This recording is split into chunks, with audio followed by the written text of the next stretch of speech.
images or anything else. En español.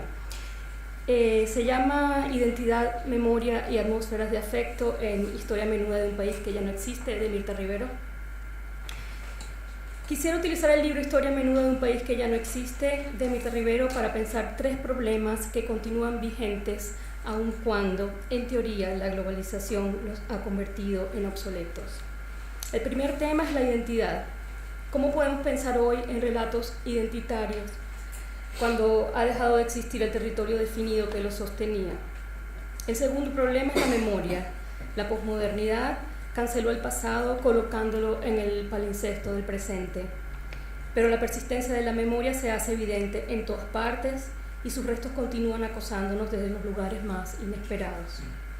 El tercer tema es el peso de las emociones, los sentimientos y los afectos en la articulación entre la memoria y la identidad.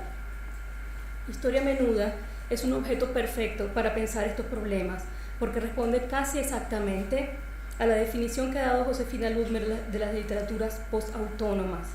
Se trata de textos que producen presentes, cito a Ludmer, narrativas en las que los sujetos se definen por su pertenencia a ciertos territorios. Según Ludmer, las literaturas postautónomas son al mismo tiempo ficción y realidad. Son escrituras diaspóricas que atraviesan el límite entre la literatura y la ficción y se mantienen al mismo tiempo dentro y fuera de las dos. Dice Ludmer, toman la forma del testimonio, la autobiografía, el reportaje periodístico, la crónica, el diario íntimo y hasta la etnografía. Salen de la literatura y entran a la realidad de lo cotidiano, fabrican presente con la realidad cotidiana y esa es una de sus políticas. Fin de la cita de Ludmer. Desde esta perspectiva, estaríamos más allá de la preocupación de Bourdieu, quien nos advirtió hace tiempo sobre el riesgo de caer en la ilusión biográfica. Según Bourdieu, las biografías muestran una vida, cito, organizada como una historia que se desarrolla de acuerdo a un orden cronológico, con un principio, un origen y un final, que es también una meta. Fin de la cita de Bourdieu. Se supone que deberíamos estar atentos para no caer en esta ilusión cuando nos enfrentamos con historias de vida. Pero en las literaturas postautónomas no hay una distinción clara entre ilusión y realidad. Y el instrumento para atravesar esa frontera es con frecuencia una máquina de remembranza, como lo es Historia Menuda. La identidad es un mecanismo que nos permite definir los límites de las narrativas de inclusión. A través de los relatos identitarios es posible establecer el inicio y el final de un sentimiento de pertenencia. Solo puede pertenecer quien es capaz de reconocer esos límites, incluso cuando ya no está dentro de ellos, cuando el territorio que esos límites contienen ha dejado de ser geográfico. En Historia Menuda, la memoria viaja más sobre una línea temporal que sobre un espacio físico. El pasado es el lugar en donde se encuentran los sentimientos y a donde hay que ir a buscarlos para poder enfrentar las incertidumbres del presente. El libro es una colección de voces que Mirta Rivero reunió entre 1997 y 2001 con la intención de construir una imagen del país. El plan era contar la historia del país a través de 9 personajes sencillos. Ella los llama seres alejados de la palestra. Imaginar un país que pudiera concentrarse en las voces de algunos de sus habitantes, no de los personajes que aparecen en los medios, sino de aquellos que viven sus vidas cotidianas en las grandes ciudades y los pequeños pueblos del interior. Contar la historia con ellos a través de sus memorias y sus emociones. Es por eso que esta es una historia de furia y tristeza, de arraigos y desplazamientos, de duelos y de persistentes anhelos. Y es también una historia llena de emociones imposibles de traducir, una historia de culillos y pendejadas, huevonadas y arrecheras. La memoria cruda de un país en el que la muerte está en todas partes y quienes no están vivos siguen presentes en los recuerdos de quienes los mantienen de manera empecinada en su memoria. Estos son los personajes principales de Historia Menuda. Osvaldo Julián Romero, un vendedor ambulante retirado, especialista en el arte de rezongar. Caridad Santamaría, una mujer insomne que aunque ha tenido 12 hijos, es incapaz de olvidar a su madre muerta. Pastor Silva y Francisco Villarroel Silva, 2 pescadores de la isla de Coche que viven para y por el trabajo. Manuel Parra Parada, un llanero que vivió fuera del país durante 32 años y regresó para encontrarse con una dura realidad. Lisbeth Vilches, una maracucha dedicada a hacer tortas, las tortas más deliciosas, mientras trata de olvidar un pasado que la acosa. Un exiliado anónimo llamado José, que está atrapado en el sueño americano y no puede regresar.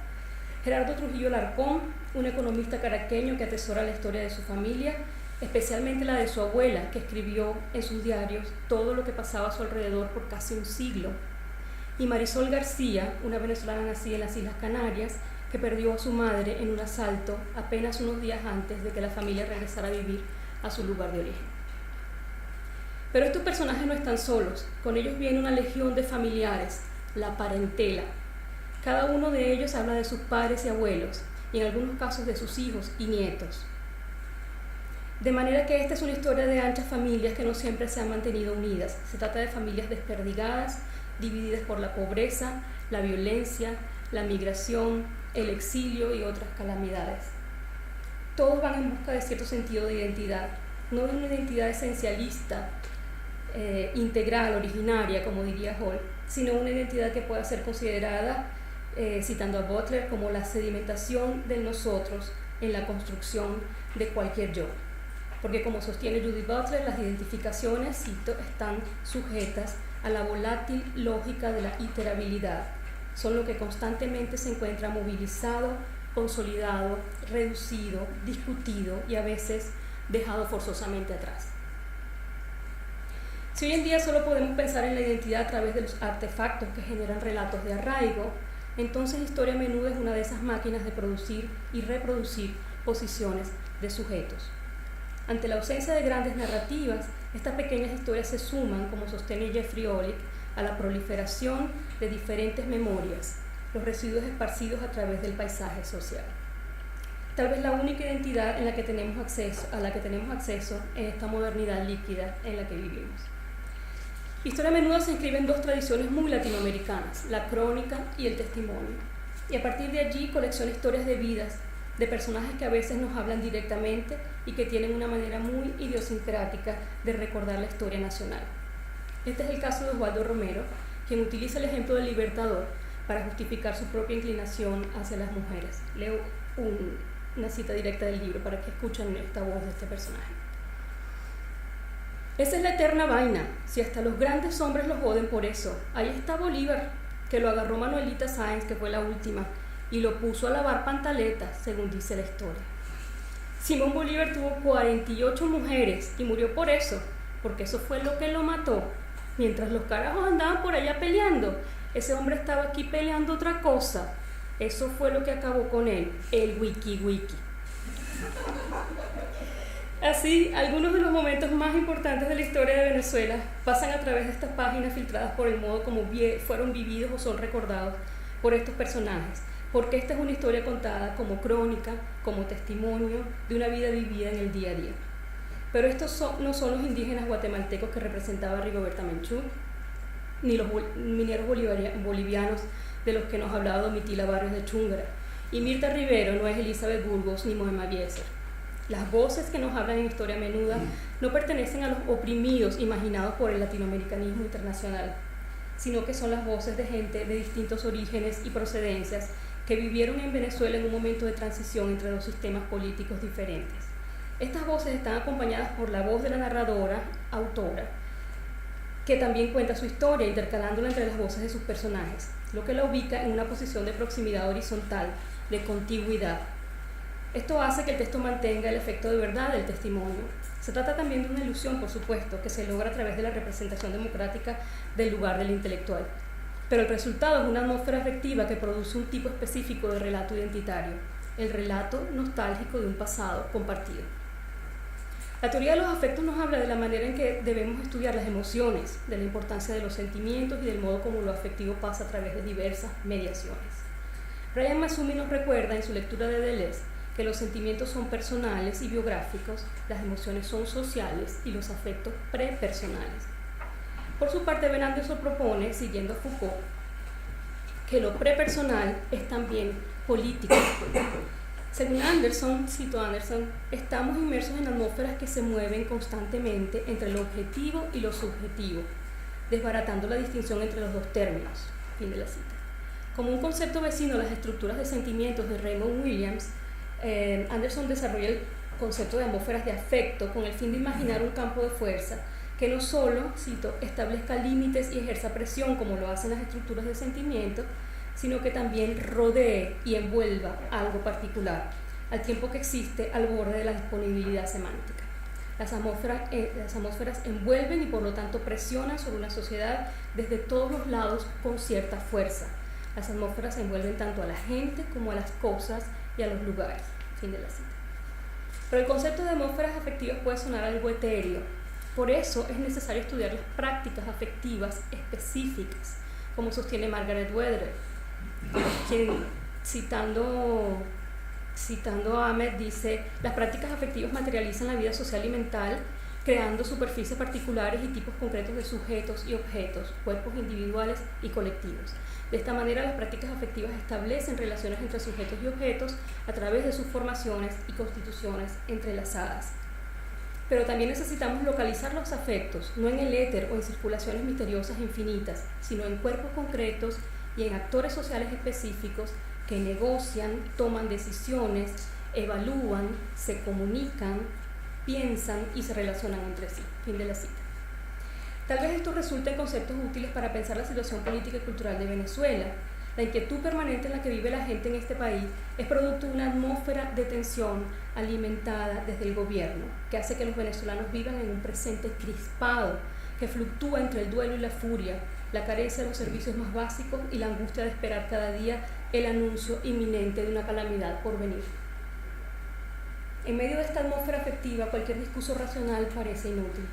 Tal vez por esta razón, los actos de memoria, como prácticas afectivas, se han convertido en gestos de rebelión, en actos performativos encarnados en cuerpos concretos que permiten contrarrestar los opresivos climas emocionales impuestos desde arriba, con horizontes de afecto creados desde abajo, capaces de recuperar una memoria alternativa. Leer y releer el pasado se ha convertido en Venezuela en una práctica afectiva contrahegemónica. Para dar 2 pasos atrás y luego tomar impulso para saltar al futuro, son acciones que ningún venezolano recomendaría. Después de todo, hemos aprendido de un viejo dicho que eso no se hace. Decimos, para atrás ni para coger impulso. Pero eso es exactamente lo que hace este libro a través de las voces de sus personajes que retroceden, se detienen a mirar el pasado y luego imaginan un futuro para ellos, para sus hijos y nietos. Según Svetlana Boy, esto se llama nostalgia reflexiva, un tipo de nostalgia que se opone a la nostalgia restaurativa. La nostalgia, cito a Boy, la nostalgia reflexiva merodea la enalgia, la añoranza en sí, y retrasa el regreso, triste, irónica, desesperadamente. La nostalgia reflexiva se debate en las ambivalencias humanas del anhelo y la pertenencia, y no rehúye las contradicciones de la modernidad. No sigue un único relato, sino que explora las distintas maneras que habitan muchos lugares al mismo tiempo e imagina diferentes zonas temporales. Ama los detalles y no los símbolos. Imaginar el futuro, tener esperanzas, es tal vez uno de los sentimientos más humanos que existen. Cada uno de los personajes de Historia Menuda imagina un mejor futuro para su familia. Esta esperanza se construye sobre el telón de fondo de una creciente incertidumbre.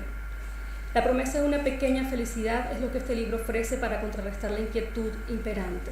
Se trata de imaginar un lugar en el que podamos encontrarnos dentro de la misma atmósfera afectiva, creada por una nostalgia reflexiva. Un lugar en el que recordar el país que fue sea una forma de activismo político y el territorio de la esperanza ya no se encuentra atrapado entre los límites geográficos.